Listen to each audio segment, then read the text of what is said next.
श्री हरिहर नमस्तुभ्यम। ओम Sai channel को आपण मानक हार्दिक स्वागत। आश्विन मासर पूर्णिमा को आश्विन पूर्णिमा बा कुमार पूर्णिमा कहा जाय थाए।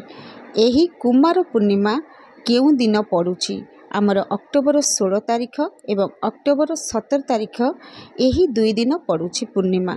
तेणु करी आमे केउ दिन कुमार पूर्णिमा पालन करिबा।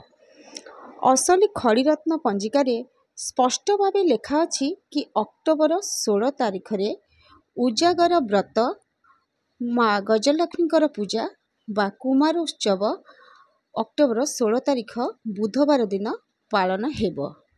अक्टोबर 16 तारिख बुधवार एही दिन चतुर्दशी तिथि रात्र 8:41 पर्यंत रहुचंदी एवं कुमार उत्सव आमर जो कुमारी माने चंद्र पूजा करिथांती ओडिशार पूरा पल्ली रे जहाकू आमे कुमार उत्सव बा कुमार पूर्णिमा कहिथांती एही दिन ही पालन कराजिबो। अर्थात अक्टोबर 16 तारिख बुधवार दिन सेही बुधवार दिन भोरु जेमिति आंजुली टेकिबा जहाँ भी कुमार उत्सवर पूर्णिमार विधि अच्छी आमे सही सबु पूजा राति पाहिला परे आमे से सबु पूजा करिनेबा।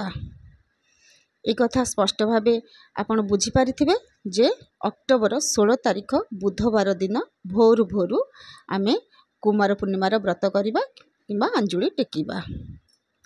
जेउ माने कार्तिक व्रतर संकल्प नै थांती से माने एही बुधवार दिन ठारू ही नेबे।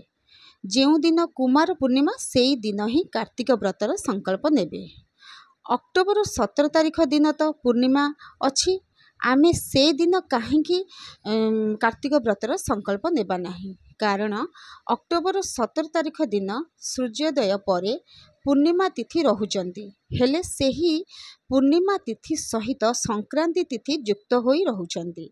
सेथिपाई आमे अक्टोबर 16 तारिख दिन ही आमे कुमार पूर्णिमा कार्तिक व्रतर संकल्प एवं गजलक्ष्मी पूजा आमे पालन करिबा। कुमार पूर्णिमा बा गजलक्ष्मी पूजा किंबा कार्तिक व्रतर संकल्प ए सब विषय जेतिकी इम्पोर्टेंट तथ्य थिला मु एही वीडियो माध्यम रे आपण मानक पाखरे पहुंचाइबा को चेष्टा करिछि। जदि वीडियोटी आपणकर साहाय्य रे आसीबो ताहले गोटे लाइक निश्चय करिदेबे, शेयर मध्य करिदेबे। ओम साई चैनल को जदि सब्सक्राइब करि नांती ताहले प्लीज सब्सक्राइब करनेबे। रहिले श्री हरिहर नमस्तुभ्यम।